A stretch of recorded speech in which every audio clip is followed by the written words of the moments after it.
queria reforçar o que o Nassif disse, essa questão da gestão, que justamente engloba a questão da gestão de propriedade intelectual.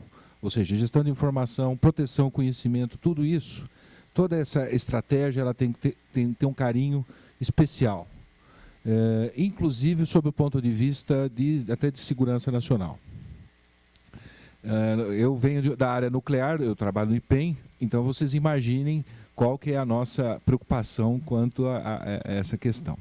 Tanto que lá no IPEM nós criamos uma disciplina de pós-graduação em gestão de propriedade intelectual e esperava-se meia dúzia de gatos pingados, e é interessante o quanto esse tema está sensibilizando tanto os pesquisadores da academia quanto os pesquisadores que vêm da iniciativa privada.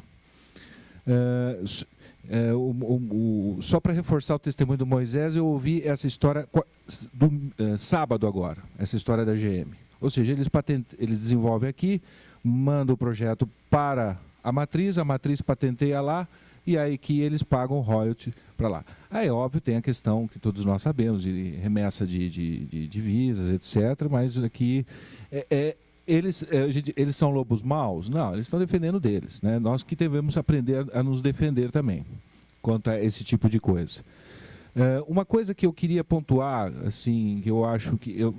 todas as pesquisas que eu até hoje já vi, li, observei, que existe um denominador comum no mundo inteiro em relação a ações referentes à inovação tecnológica, que incentivam a inovação tecnológica. Todos os países que estão numa crescente na área de inovação, em algum momento sofreram uma intervenção estatal radical na área do ensino público básico.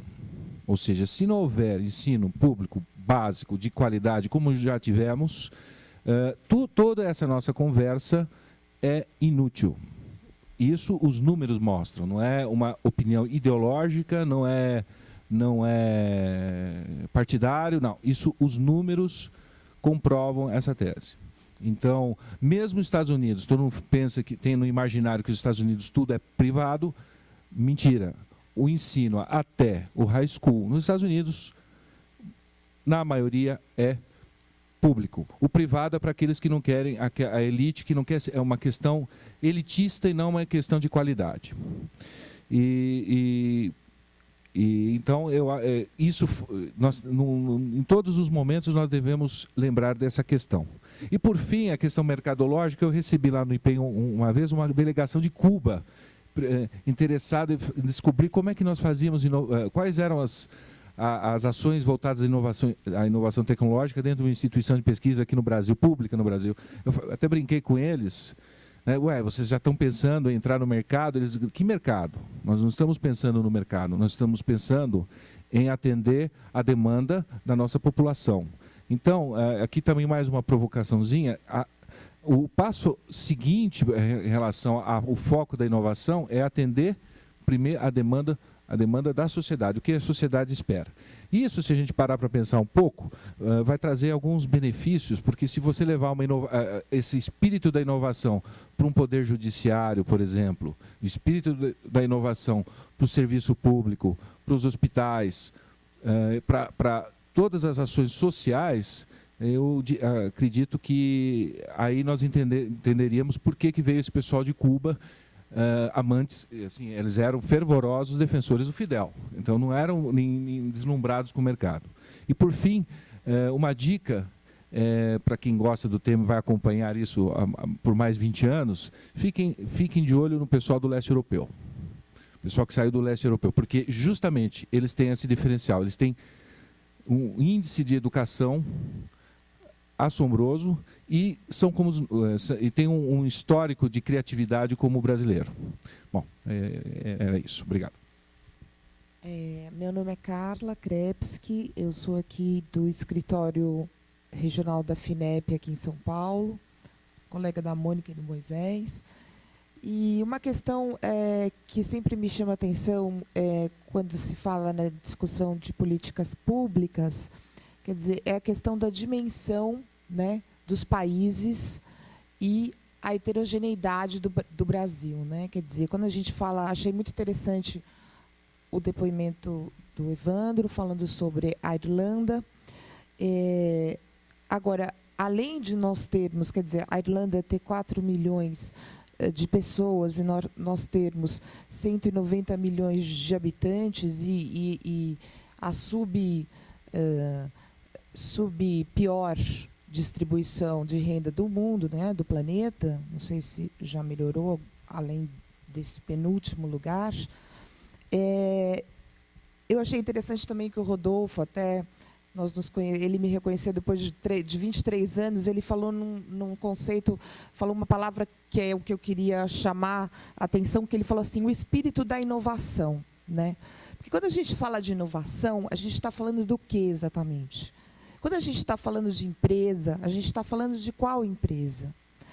Porque, assim, se você fala em termos de inovação de tecnologia, inovação tecnológica, centros de P&D, sabemos que centros de P&D só existem em grandes empresas que têm escala para gerir isso do ponto de vista de custos e questões de mercados, exportação e tal. Pequenas empresas de base tecnológica são próprios centrinhos de P&D que fazem aquilo para o mercado, né? Como muitas empresas de biotecnologia. Aí, se a gente pensar, por exemplo, nesse instrumento que substituiu o PDTI, né? Em que são concedidos subsídios fiscais, esse instrumento ele vale para as empresas que estão na base do lucro real. Então, já é um outro corte, né? Pelo menos. Não é só, não.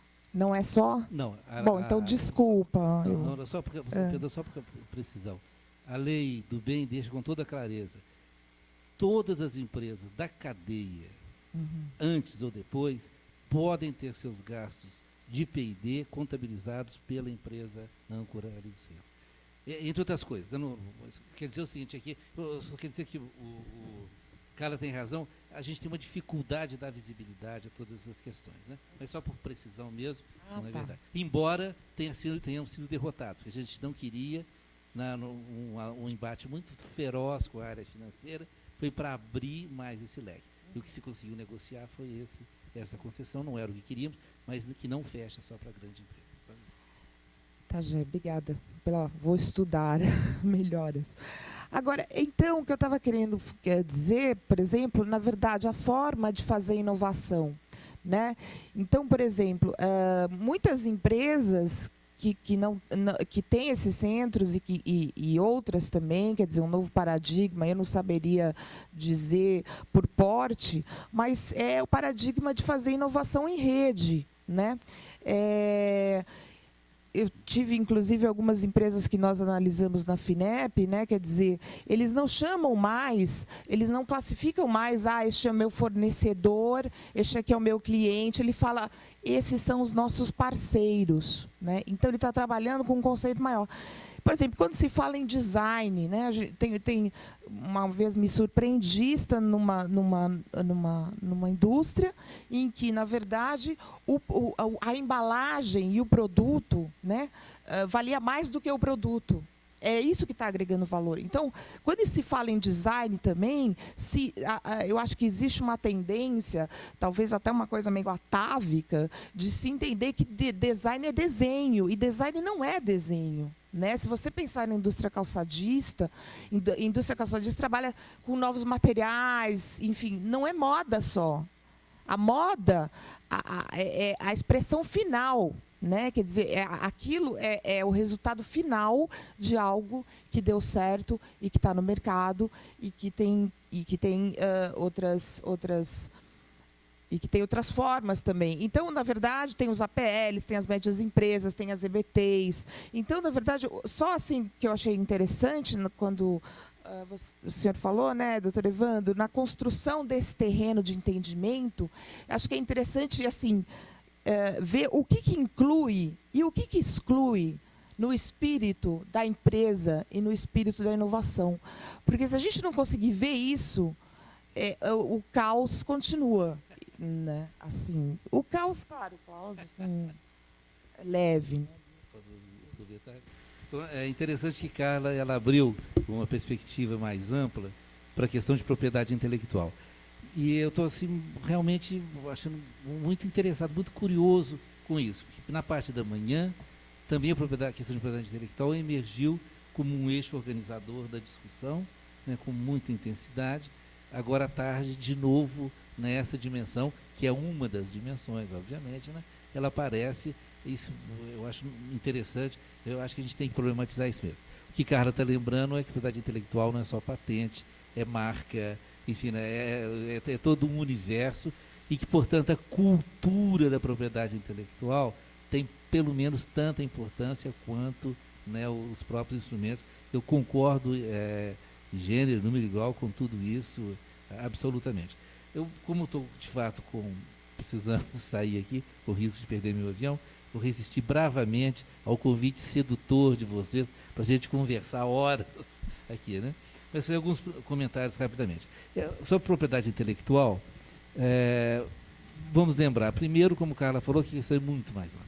Segundo, que ela só faz sentido dentro das estratégias da empresa, do mercado e tudo mais. Qual é o maior patenteador do mundo? A IBM. Quantas patentes ela usa das coisas dela? Nenhuma. Né? Ela é o maior patenteador do mundo e não usa suas patentes. Ou raramente, uma ou outra, de vez em quando, mas não usa. Por quê? Ela usa o sistema de patentes para delimitar território, para impedir o adversário de chegar perto, para ter moeda de troca para outras coisas, tudo isso.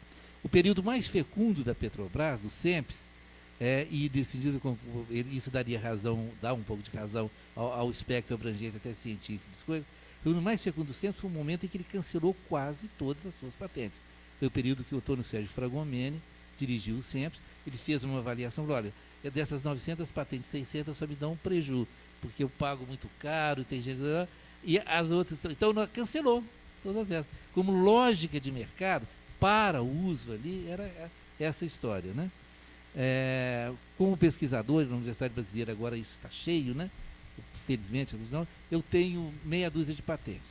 Tenho meia dúzia de produtos que eu desenvolvi que estão no mercado, mas eles não coincidem, sabe? As minhas patentes com os meus produtos. Só num caso. É que é uma patente. Os outros, um é trade secrecy, né? Sabe? Então, o comprador lá. Para isso foi normatizado a partir dos anos 70, meados dos anos 70, as universidades brasileiras começaram a construir regras. O FMG editou a primeira dela em 76, depois de vários anos de discussão. Ela errou na mão, ela foi muito draconiana, ela foi inibidora, porque ela centralizava tudo muito na universidade. Então teve que fazer uma revisão e tal. Um pouco do espírito da lei de inovação, como desde o Bayh-Dole Act, que também foi citado aqui pela manhã, né, que é de 84, né, nos Estados Unidos, é diminuir os custos, o que os economistas gostam de chamar de custos de transação.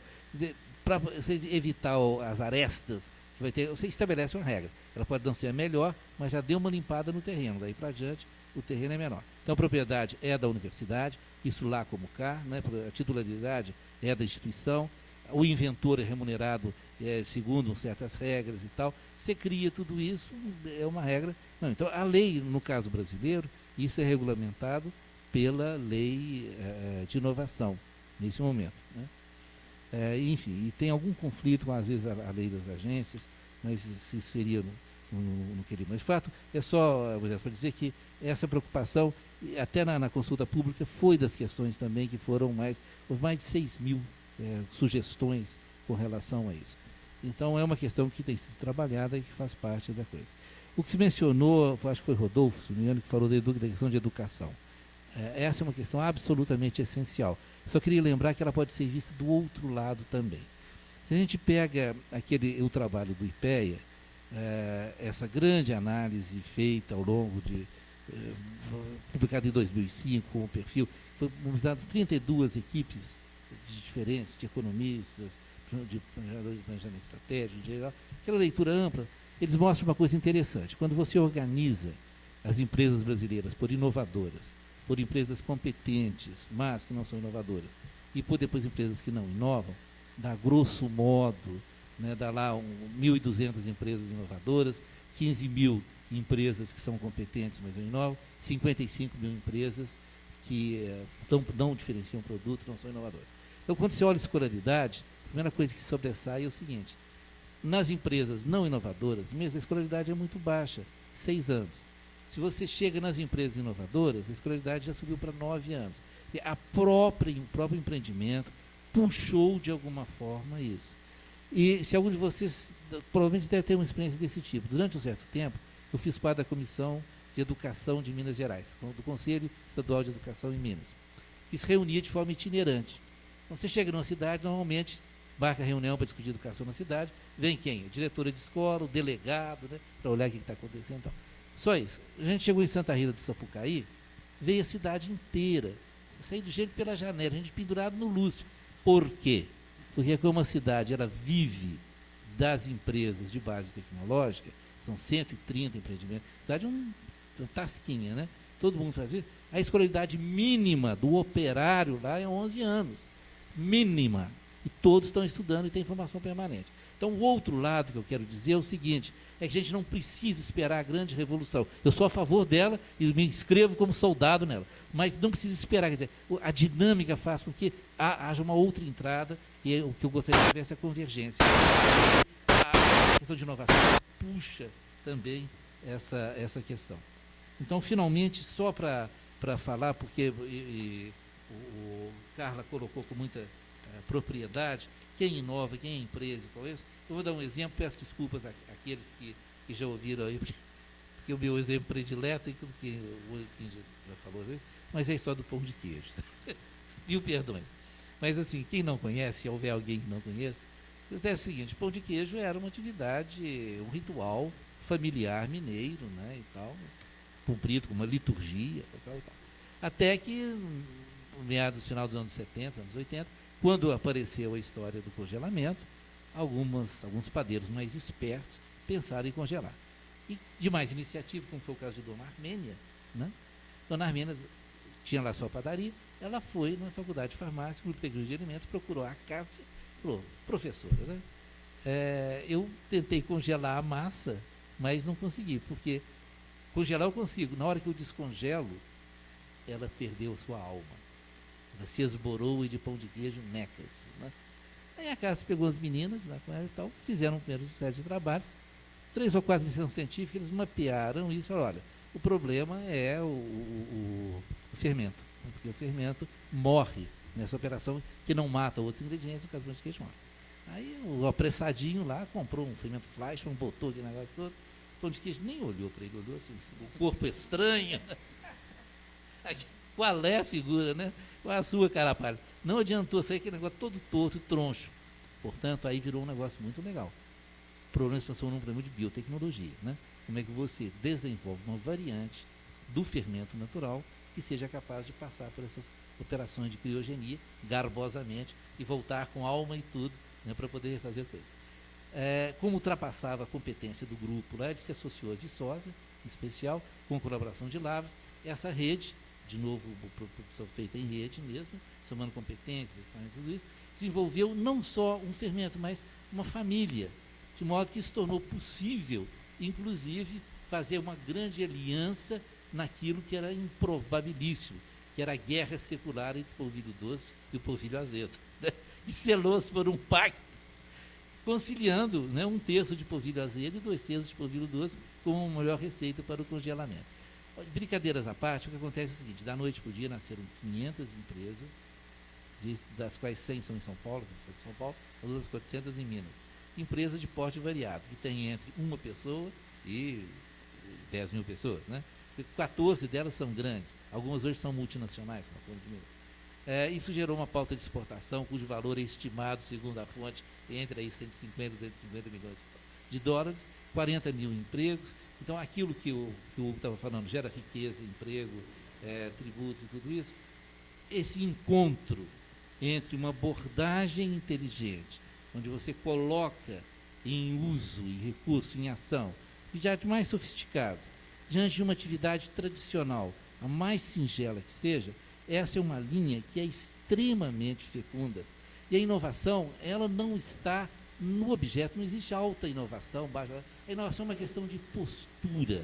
Por isso eu ainda volto a achar que Sofia de Mello Breiner tem razão, sabe?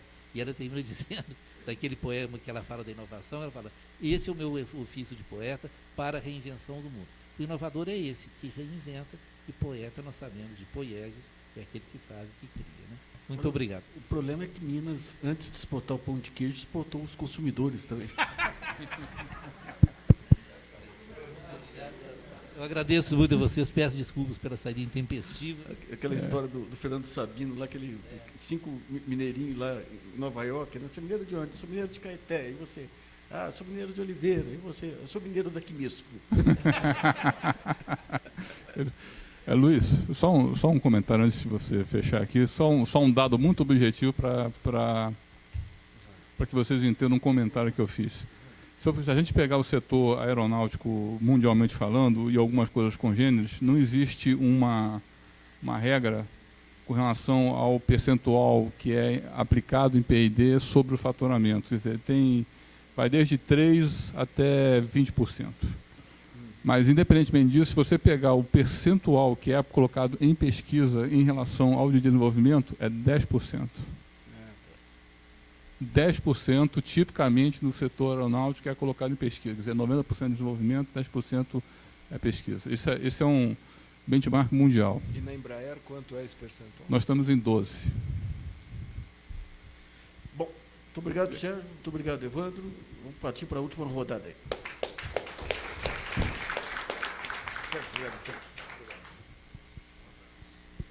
Eu queria convidar o Hugo Borelli Rezende, que é presidente da Associação Nacional de Pesquisa, Desenvolvimento e Engenharia de Empresas Inovadoras. Luiz Nassif, eu agradeço aqui o convite, é um prazer estar aqui. Eu sinto que, em ser o último... Vai estar registrado lá e os últimos serão os primeiros. Mas eu não tive como me conter e já adiantei várias coisas que eu vou falar. Quem é que muda? É você? Então, próximo, por favor.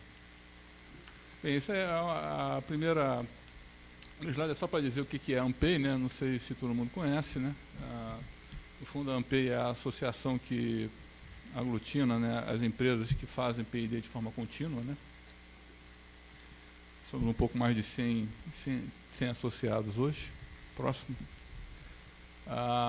Ela tem vários serviços que são feitos tanto para o associado como para qualquer outro tipo de empresa. Um deles que eu estou salientando aí é a questão de realização do que a gente chama de estudos de fundo. São estudos realizados em cima dos resultados da Pintec. Nós já estamos em contratação por causa da Pintec 2005, que olha especificamente nessa questão P&D. Quer dizer, o Pintec fala de inovação como modo geral, e os nossos estudos vão a fundo na questão P&D. Tá? Próximo. E quem quiser é só ir no site da ANPEI, está lá disponível em PDF. Tá? Bem, esse é o primeiro slide de fato da apresentação. Ele procura ser provocador, vamos dizer assim, quer dizer, no próprio título, né, confusão, porque nós falamos de P&D, falamos de tecnologia, falamos de inovação, engenharia, desenvolvimento, mas no fundo a gente nunca fala dizendo o que realmente está na sua cabeça. Então tem gente que fala P&D e quer dizer pesquisa básica. Tem outro que vai falar P&D que quer dizer desenvolvimento de produto.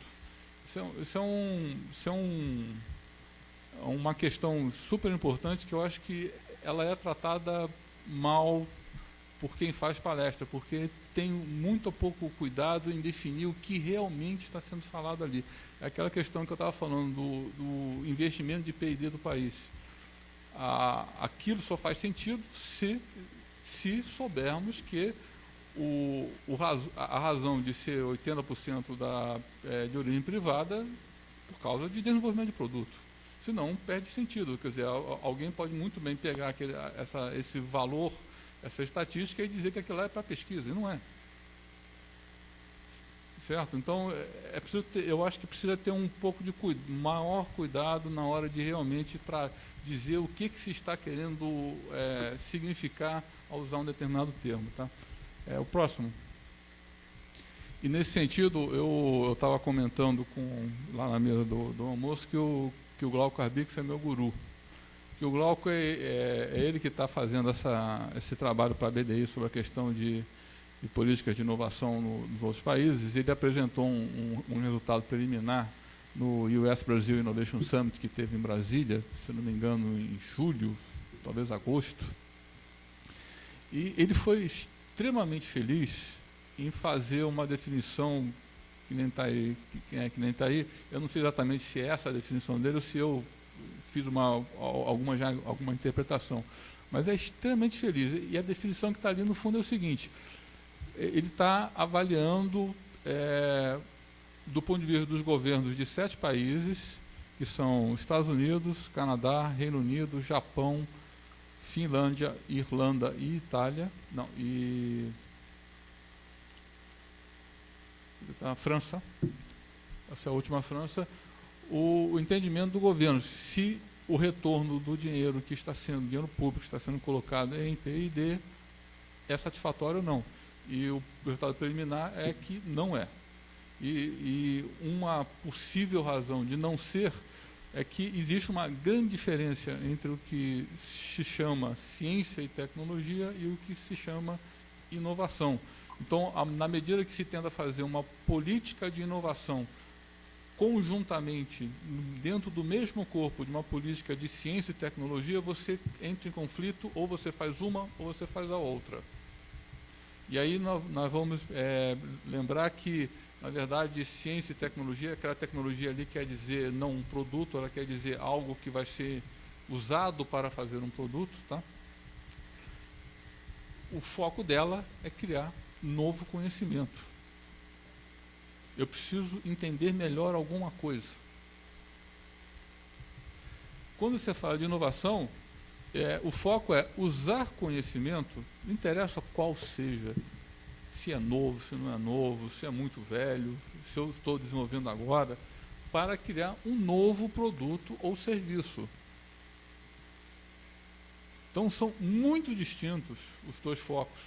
Quando você tenta fazer uma política para atender as duas coisas, você não vai conseguir atender as duas coisas. Você vai atender uma ou outra. Então, no fundo, a mensagem é preferível ter duas políticas que sejam complementares. Por que complementares? Porque ciência e tecnologia, na verdade, é transformar riqueza em conhecimento. Inovação é transformar conhecimento em riqueza. Se você complementa as duas coisas, você tem um ciclo que se retroalimenta. Se você não faz as coisas complementares, você só está fazendo um lado ou outro. Quer dizer, alguma hora vai falhar, esse ciclo não se fecha e alguma hora você não vai, você vai ter o seu objetivo paralisado. Certo? Quer dizer, não adianta, esse é o caso da Irlanda, ou o exemplo de qualquer outro país que você queira pegar. Tem em determinado momento você precisa fazer alguma coisa e dar resultado, mas não é aquela mesma coisa que vai valer para o resto da vida. Em algum momento ela vai ter que ser revitalizada. Certo? Então nós precisamos ter noção clara disso, do que estamos fazendo, do que está sendo feito e qual é o objetivo. Porque se você quer de fato reforçar a inovação e você está fazendo uma política que é focada em ciência e tecnologia, você não vai ter resultado. O resultado que você quer, você vai ter um resultado, mas não aquele que você quer. Tá? E só lembrando a apresentação do Evandro, que novo produto é exatamente no conceito que ele colocou. Novo pode ser radical, novo pode ser incremental. Tá? A maior parte das inovações, elas são incrementais. É a minoria radical. Então, também, se a gente buscar ter os 50% da inovação, nós não vamos conseguir, porque isso é meta inatingível. Tá? Isso é algo que você também tem muito bem entendido. Uma inovação pode ser alguma coisa incremental, pode ser alguma coisa extremamente simples. Um exemplo que eu gosto de citar, quer dizer, a gente podemos parar e pensar no iPod. O iPod é considerado uma coisa revolucionária. O que tem dentro do iPod? Nada revolucionário. O que é revolucionário no iPod é o software, é a interface. O resto tudo é banal. Não tem nada de novo lá. Você simplesmente pegou uma opção de código de Chico e empacotou de forma diferente e criou uma interface super interessante. Próxima. Bem, esse é um slide que eu posso ficar horas falando nele, e a minha intenção aqui é dar um exemplo concreto, tá? Não tenho a menor pretensão de dizer que esse é um modelo para qualquer setor, muito pelo contrário. Esse, por exemplo, esse não é o modelo do setor farmacêutico. O modelo farmacêutico é radicalmente diferente desse, mas esse é um exemplo. E baseado nesse exemplo, dá para falar sobre a questão de risco tecnológico, risco mercadológico, questão da cooperação universidade-empresa. Então vamos falar o seguinte: o que está em azul claro é o que a gente e esse modelo é um modelo mundial, se não é um modelo da Embraer. Esse é um modelo da Airbus, da Boeing, da Gulfstream, da Bombardier. Qualquer empresa segue esse modelo, exatamente isso. Eu sei que é exatamente isso porque nós fizemos essa figura, fomos num congresso, a Airbus mostrou a figura dele. Olha, eu achei que eles tinham copiado da gente, ou nós copiamos deles. É impressionante a similaridade. Tá? Então, quer dizer assim, o que está em azul é desenvolvimento de produto. E ali, a única entidade que funciona é a empresa. Quer dizer, não é a empresa, no caso da Embraer, não é a Embraer. Ali só tem empresa. Se houver alguma coisa de universidade ali, é uma compra de um serviço muito específico que vai durar 3 meses. Por exemplo, eu posso ter que realizar um ensaio de turno de vento.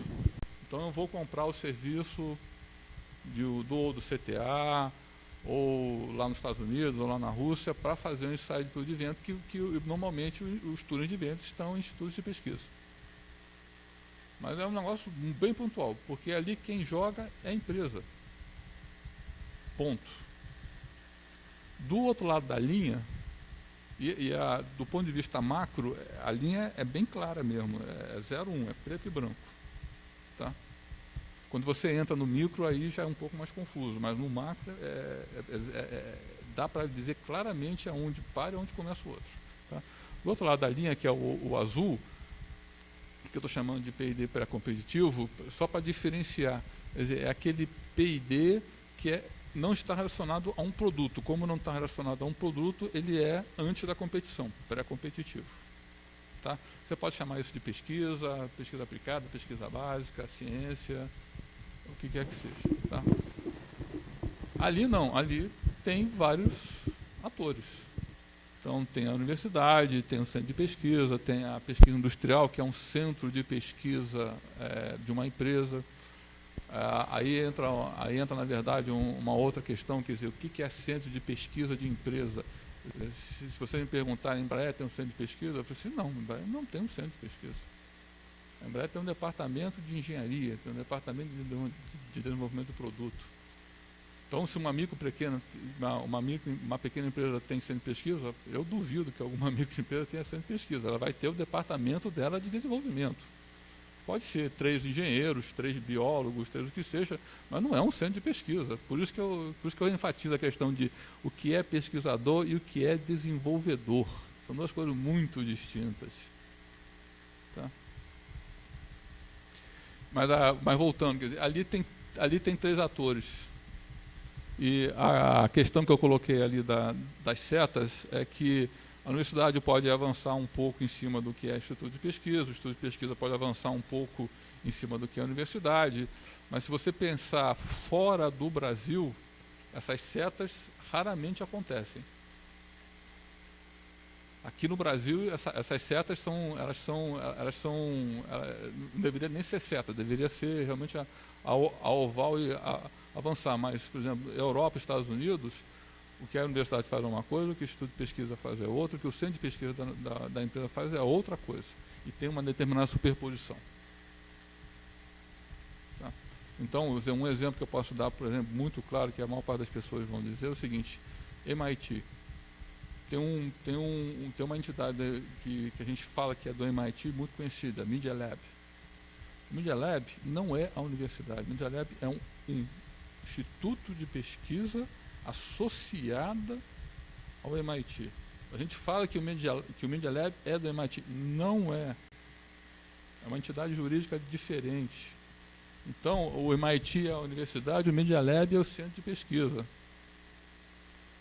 Isso lá é muito claro. Aqui a gente mistura tudo. Não precisaria.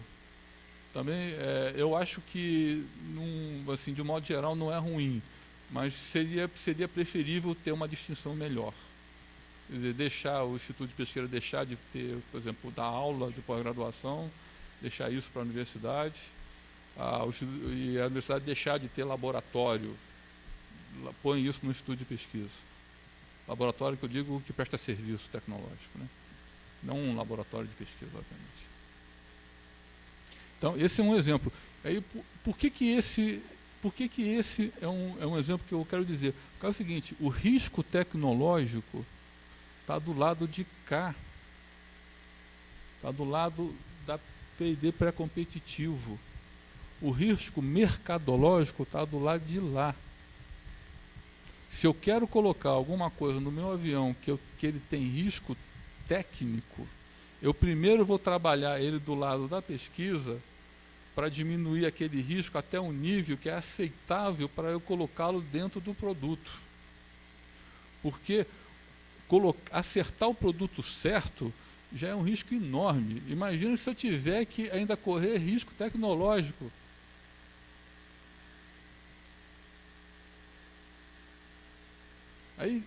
Aí dá para conversar horas sobre esse ponto de vista. Nós estamos falando de mercado, a questão lá da pessoa do Butantan, que já foi embora. Qual o segredo da Embraer? É nicho de mercado. Isso. Não adianta eu querer atacar o mercado como um todo, eu tenho que atacar o mercado no nicho. Eu tenho que saber muito bem que nicho é esse. Para poder eu tenho que ter um entendimento de mercado muito bom. Se eu realmente quero fazer uma inovação. Se você só tem a ideia tecnológica, não trabalha, é melhor não trabalhar. Porque é jogar na cara e coroa. Pode ser que dê certo, pode ser que dê errado. Trabalhar no cara e coroa não é maneira séria de se trabalhar empresarialmente. Você tem que saber aonde que você vai. Pode ser que mesmo você conhecendo muito bem o mercado, você acabe errando. É um risco. Daí que vem risco, né? Pode ser. Risco não quer dizer, se conhecer o risco não quer dizer que você elimina o risco, quer dizer que você conhece o risco. Então você vai fazer as coisas de tal maneira que seja sempre o menor possível, mas o que acontece, certo? De vez em quando 5% é o suficiente para fazer fracassar. Mas se você deixar na cara e coroa, aí né, isso não é sério, isso não é profissional. Tá? Então, eu acho que esse é meu último slide. Vai um para frente, por favor. Pode voltar, por favor. Isso aí é só para mostrar o aviãozinho novo da Embraer.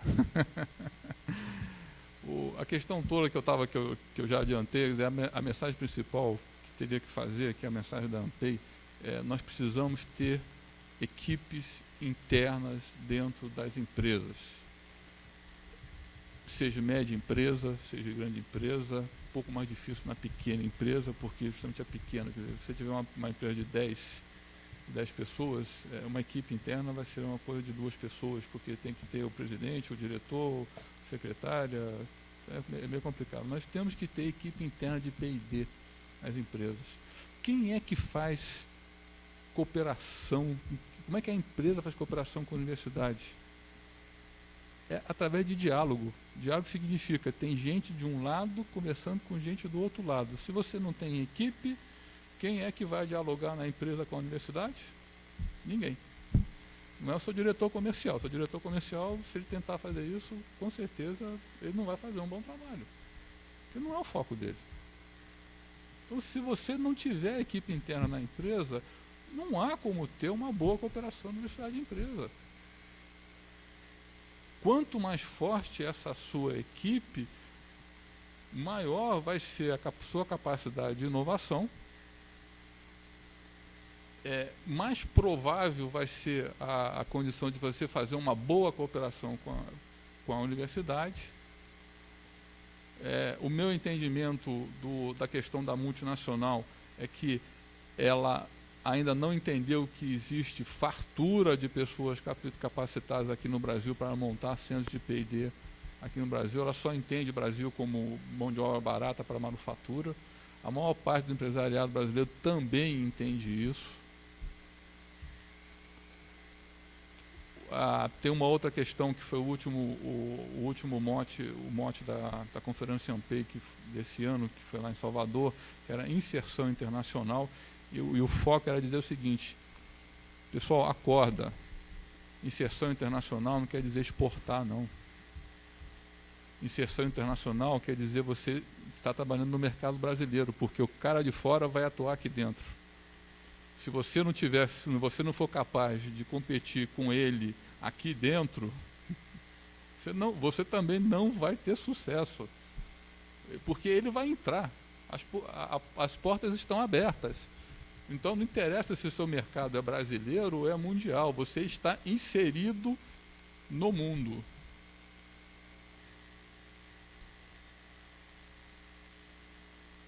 Não, eu ouço muita gente dizer, não, o meu mercado é só o brasileiro.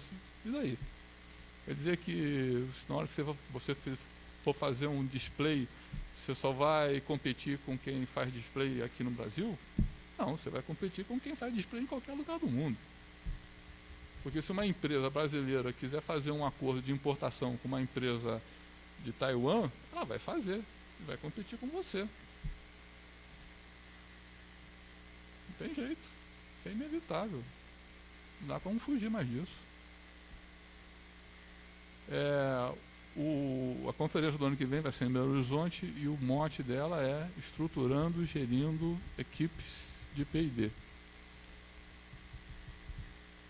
E aí nós estamos, as palavras são importantes, nós não estamos falando de gerindo centros de P&D, equipes de P&D. Se eu pudesse, se eu tivesse, apesar de ser presidente, tivesse uma voz mais forte lá, eu seria assim, equipes de desenvolvimento. Porque aí que está a ação que todos os atores têm que fazer, é reforçar equipes de desenvolvimento dentro das empresas, principalmente das médias. E aí é um outro foco da AMPEI, que diz assim, a grande, querendo ou não querendo, e aí grande pode ser nacional, multinacional, isso não é tão relevante assim, ela consegue fazer o que ela precisa fazer, de um modo geral, precisa de ajuda, precisa de incentivo fiscal, precisa, mas ela consegue virar. A pequena está cheio de ajuda para ela, ninguém fala da média. Ninguém faz, não tem mecanismo específico nenhum para médio. E pessoal, para sair, para virar grande, você não sai de pequena para grande, você não pula, você tem que ter um tempo no meio, de média. Se não tiver suporte adequado para a média, elas vão morrer. Então você faz um baita de um esforço para gerar uma opção de pequena empresa, para fazer com que quem consegue crescer morra depois. Isso é uma outra questão que precisa ser muito bem tratada, que não está sendo considerada. Equipes de desenvolvimento internas, média empresa, e o último ponto é um ponto que eu falei mais cedo, questão de subvenção e compra governamental. São dois mecanismos importantíssimos, mas um não substitui o outro. Em muitos sentidos, quando eu ouço, não só governo, mas uma opção de atores falando sobre isso, eu tenho a impressão que eles querem que subvenção signifique compra para não ter que passar pela dificuldade de tomar a decisão de fazer uma compra. Mas subvenção não é compra. Subvenção é trabalhar do lado do risco tecnológico. Compra é trabalhar do lado do risco mercadológico. São dois mecanismos que trabalham riscos distintos. Se você estiver falando de pequena empresa, você tem que usar os dois simultaneamente. Não adianta usar um ou usar só o outro. A não ser que na hora que você fizer o compra, você custeie todo o desenvolvimento do produto. Aí a compra pode substituir a subvenção.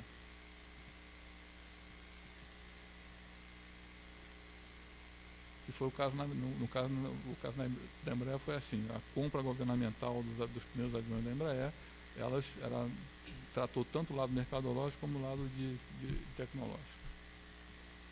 Isso pode acontecer. Os Estados Unidos trabalham muito em cima disso. Esse é o principal mecanismo de inovação no setor aeronáutico, pelo menos lá nos Estados Unidos, é a compra. Na Europa já é o inverso. O principal mecanismo aeronáutico é a subvenção. Então, a gente precisa entender claramente para que servem esses mecanismos, como eles devem ser usados. Tem que ter coragem de priorizar. Priorizar significa aquela questão que o Luiz Fernandes falou hoje cedo, de que se vieram 1.100 propostas de projetos e nós só assinamos contratos com 140, isso é a vida. Se quiser, em vez de ser 1.100 para 140, ser 1.100 para 1.000, nós não vamos fazer nada. Nós vamos dar centavos para cada um e não vai conseguir fazer nada. A melhor coisa de não se fazer nada é pulverizar. Satisfaz no primeiro instante, e no segundo instante fica todo mundo furioso. Pelo menos você tem 140 satisfeitos agora. Precisa ter coragem de priorizar. É difícil, é preciso ter coragem. Isso é uma das coisas que nós não aprendemos ainda. Nós, como povo, né, cultural. Isso não é governo, não. O povo brasileiro não gosta muito de priorizar, né? Ele gosta mais de fazer festa, soltar confete, dizer que deu um pouquinho para todo mundo. E todo mundo aparentemente está satisfeito.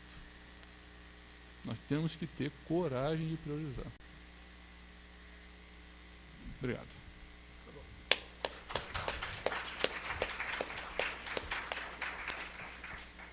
Bom, está aberto para as questões. Mônica Sertã, funcionária de carreira da FINEP. Hugo, eu concordo integralmente com você quando você fala a questão de pessoal nas empresas. Quer dizer, em 84, quando nós lançamos um programa de instrumentação na FINEP, nós verificamos, quer dizer, que a interação universidade e empresa se dava através de pessoas. Quer dizer, pessoas são pontes e pontes seguras entre as instituições que faziam a cooperação. E eu acho que até hoje esse momento ainda é importante, né? Quer dizer, na relação com as pessoas, de poder haver eco na conversa, senão não acontece. Mas eu gostaria, recentemente, eu tenho acompanhado um programa chamado Programa Vínculos, que é parcialmente financiado pela Alemanha, e é um programa em que empresas âncoras, grandes empresas, desenvolvem fornecedores, quer dizer, desenvolvem também tecnologicamente seus fornecedores. Eles atuam somente nas regiões norte e nordeste do país atualmente. E tenho participado da comissão organizadora do Latin Display, que é uma nova tecnologia, né? Quer dizer, não é tão nova, mas que está sendo discutida, a questão de variáveis de tecnologia, que tem aberto possibilidades de novas atuações de empresas no país participarem desse mercado globalizado, né? Vendo hoje, achei interessante esses convênios, quer dizer, que estão nas pastas da FAPESP com várias empresas, quer dizer, que tem novos modelos também de interação, né? Como é que a ANPEI ou a própria Embraer, Quer dizer, estão vendo essa questão de puxar a cadeia de fornecedores, que é uma forma, quer dizer, além de APLs, através da cadeia produtiva, de você desenvolver médias e pequenas empresas, né? Obrigada. Eu posso responder? Bem, especificamente você falar da cadeia aeronáutica, tem um trabalho grande sendo feito pelo BNDES há alguns anos, em consórcio com o Unicamp e algumas outras universidades, justamente para traçar um plano que promova o adensamento da cadeia. Se eu não me engano, o Luciano Coutinho está prestes a anunciar alguma coisa, o resultado final disso, né? Quer dizer, quais são os mecanismos que vão ser colocados, que vão ser instalados, coisas do tipo. Então, isso é uma preocupação bastante forte.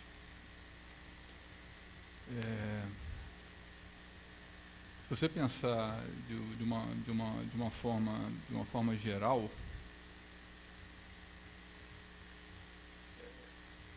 nós temos que entender que cada um é cada um, vamos dizer assim, né? Quer dizer, não dá para falar de, quer dizer, um setor não é um exemplo fechado para todos os setores. Porque, por exemplo, o setor automotivo, ele está aí. Ele está muito, a cadeia automotiva é fortíssima, vamos dizer assim. De novo, eu não estou entrando no mérito se a empresa foi comprada, não foi comprada, se é brasileira, se não é coisa. Eu estou dizendo assim, pensa nas empresas. A cadeia automotiva é fortíssima. Em função da característica do número de veículos fabricados ao ano, eles têm porte para viver, vamos dizer assim, praticamente no mercado brasileiro. É sempre bom exportar, as empresas pensam nisso, né, mas existe capacidade para viver dentro do mercado brasileiro. Tá? Então, nós precisamos pensar nesse tipo de coisa. E cada setor vai ser algo específico. Se pensar no setor de cosméticos, Natura, é um trabalho diferente. Se pensar na questão de TI, vai ser uma outra coisa específica. Em TI, cada vez mais tem o outsourcing de P&D, inclusive, né? Quer dizer, não é mais só o outsourcing dos call centers, que nós todos, é do próprio P&D. Tem a questão da Open Innovation, que também é outro termo que está vindo aí, quer dizer, que é a realização do P&D em parcerias, coisa desse tipo. Isso depende, de novo, de setor para setor.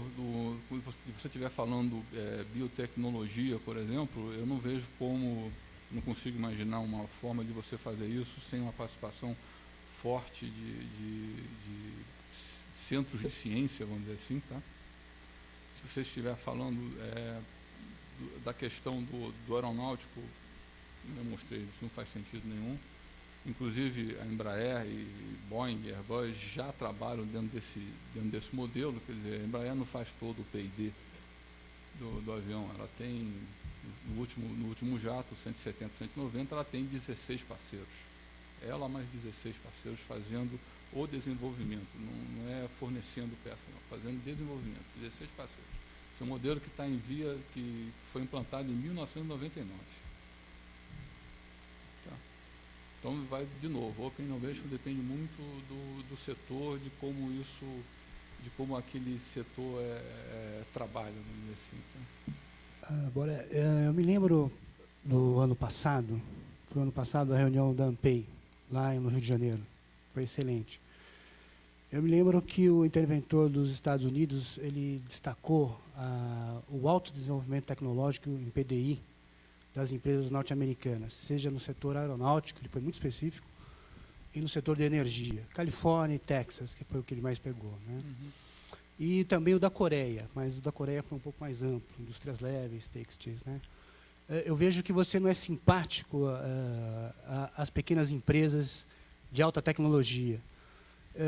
Eu me lembro, não sei se foi critério, eu me lembro que o ano passado, quando teve o sênior da Dassault, aqui, os franceses, eles têm uma sensibilidade extrema com empresas com alto impacto tecnológico, pequenas e médias.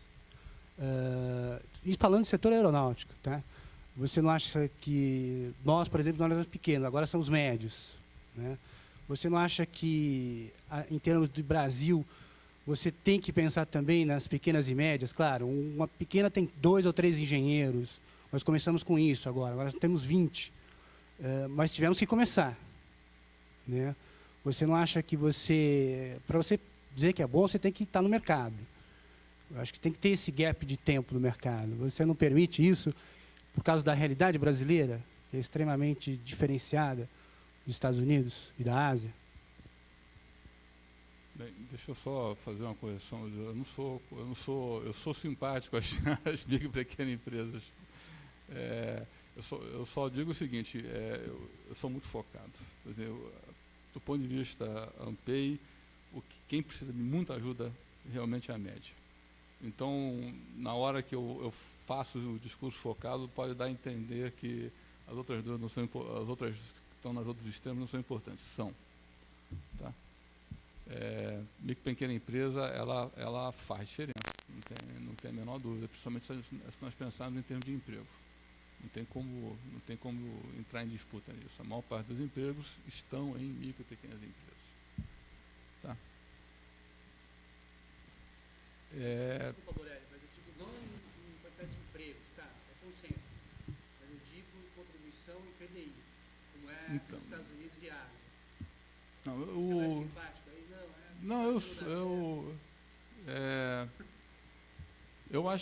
Eu acho que nós temos que dizer, aquela intervenção que o Evandro falou da questão da lei do bem, acho que foi para você, né, que ele falou, é que a lei do bem diz o seguinte: tudo aquilo que for pago,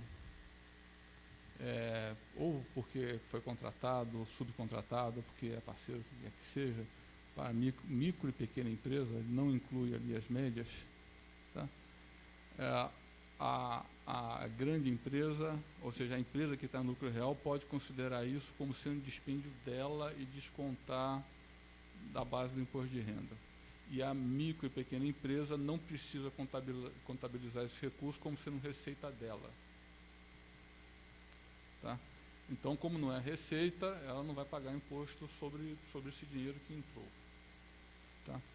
Então, se existir a possibilidade de fazer tipo de um uso, por exemplo, esse é um bom incentivo fiscal, no sentido de incorporar a atuação de micro e pequenas empresas em PDI. Tá? Então, como ANPEI, sou extremamente simpático a isso. Esse é um dos pontos que a gente enfatiza. Nós fazemos dessas palestras para divulgar os mecanismos existentes, seja de financiamento, incentivo fiscal, não reembolsável, o que quer que seja, nós enfatizamos esse tipo de coisa. Tá? Quer dizer, a micro e pequena empresa pode realmente fazer uso disso, e a grande empresa precisa saber que ela também pode fazer uso disso. Tá? O caso específico aqui no Brasil é outro que eu prefiro não entrar no mérito, e a minha proa o BNDES tem isso muito bem diagnosticado. Eu não sei o que eles vão colocar, mas o diagnóstico está muito claro para eles. Tá? O trabalho que foi feito basicamente pela Unicamp está muito bom. Doutor Hugo, como o senhor tem uma experiência grande aí com o Embraer, como é que o senhor avalia a questão do polo tecnológico de São José dos Campos nesse processo de inovação? Vou falar especificamente de parque tecnológico, não necessariamente o de São José dos Campos, mas parque tecnológico, a ideia é extremamente interessante. A gente tem que ser bastante flexível aqui no Brasil e não simplesmente chegar e dizer que só pode estar num parque tecnológico quem está fazendo P&D. Quer dizer, é preciso abrir um pouco, ser flexível um pouco nessa questão aí, de ter médias empresas, pequenas empresas já um pouco maiores, né, fazendo manufatura lá também. Eu não vejo, tem vertentes que digam que não, isso não pode, porque só pode ser P&D, etc. e tal. Eu acho que não. Eu não vejo muito sentido uma grande empresa que nem, sei lá, uma GM, uma Ford, uma Embraer, entrando com uma linha de produção num parque tecnológico, mas pequena e média, não vejo razão nenhuma para isso não acontecer. Agora, é preciso realmente ter um centro de gravidade mais no lado de P&D. E esse P&D pode ser tanto desenvolvimento como pesquisa propriamente dita. Tá? No caso específico lá de São José dos Campos, provavelmente vai ter um equilíbrio muito bom entre desenvolvimento e pesquisa lá no parque. A Embraer está lá, daqui a pouco vão anunciar outras empresas que também estão indo para lá. Eu não vou falar qual, porque o anúncio está para sair, né? Eu já sei, mas são grandes empresas que vão estar lá. Muito bom. Meu nome é Guilherme Castro, eu sou engenheiro de desenvolvimento da Optoeletrônica. Eu queria fazer uma pergunta meio específica da Embraer, meio técnica, não sei nem se você pode me ajudar na resposta. Mas por que a Embraer, nesse projeto do Phenom, por que ela priorizou a utilização do alumínio, sendo que a onda do momento é o compósito? Ela não tem tecnologia para isso ainda? Eu vou te responder de uma forma ampla. Aliás, um belo sucesso, não... Eu vou te responder de uma forma ampla. O setor aeronáutico, qualquer produto que voa, ele precisa ser certificado do ponto de vista de segurança. Vamos dizer assim, hoje aqui no Brasil, em função de todas essas questões de volta aí da ANAC, a grande tristeza que eu vejo com relação a isso é que a ANAC, na verdade, são duas, tem pelo menos duas partes, né? Tem a parte de regulamentação, uma série de outras coisas, tem a parte de certificação de segurança. Essa de certificação é 10. A outra, eu não sei, cada um está julgando. Mas a de certificação de segurança é muito boa. Não deve nada a que existe com relação a Estados Unidos e a Europa. Tá? São dois mundos completamente distintos. Graças a Deus, quer dizer, um está blindado do outro, né? Então, todo produto aeronáutico tem que ser certificado do ponto de vista de segurança. O que isso quer dizer? Eu vou dar um exemplo que é muito fácil de entender. Quer dizer, se você esquecer metal, o que mais tem dentro de um avião é fio. Tem quilômetros de fio lá dentro do avião. Tá? Mesmo no avião pequenininho, que nem o Phenom 100, tem quilômetros de fio lá dentro. Quer dizer, que tipo de fio que você pode colocar dentro de um avião? Tá? Tem que fazer, deve ter muitos ensaios, etc. Eu não sou da área, eu sou engenheiro aeronáutico, então para mim, para entender esse negócio, eu fui conversando até que eu cheguei assim, numa forma leiga de falar isso. A questão é a seguinte: o fio que pode entrar dentro de um avião é um fio que você pega o fio, quer dizer, o plástico e o metal, né? Pega um ferro de soldar, encosta o ferro de soldar no fio e o metal pode derreter, o plástico não pode. Esse é o fio que pode entrar dentro de um avião. Certo? Quer dizer, para você ter um fio, quer dizer, há 10 anos atrás tinha uma empresa no mundo que fabricava esse tipo de fio. Tá? Então, para você colocar alguma coisa no avião, você tem que provar que aquilo lá obedece uma série de requisitos de segurança. Para que a Embraer ou qualquer outra empresa pegue um determinado material, projete e construa uma estrutura com aquele material, ela vai ter que ter domínio completo desse ciclo. Quer dizer, não é por causa que a Boeing fez que automaticamente a Embraer sabe fazer, que automaticamente a Airbus sabe fazer, etc. e tal. Então, a questão, quer dizer, no fundo, eu já te respondi.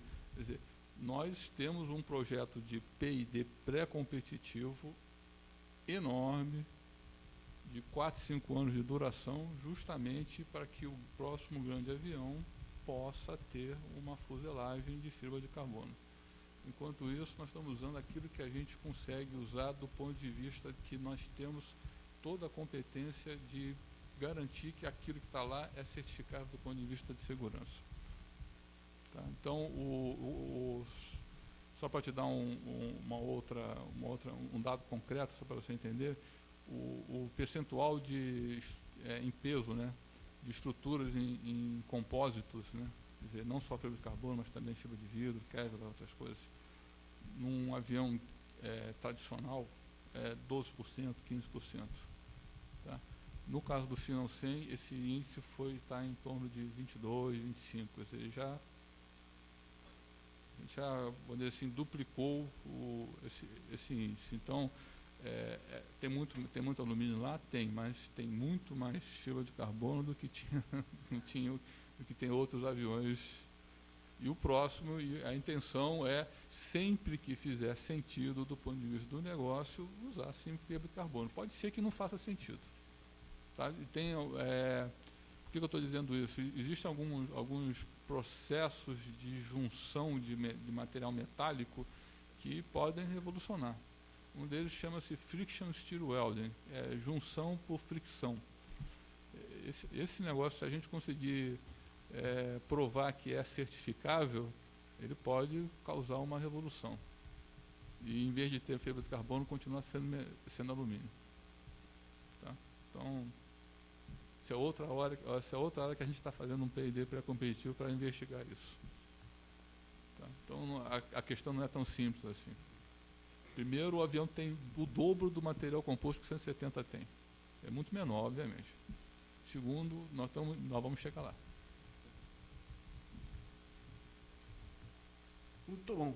Então, queria agradecer muito aí a presença dos senhores, a apresentação do Hugo, solicitar que façam uma avaliação aí para a gente poder ir melhorando aí os seminários. As apresentações já estão no site do Projeto Brasil e o vídeo, dentro de algum tempo, também vai estar lá.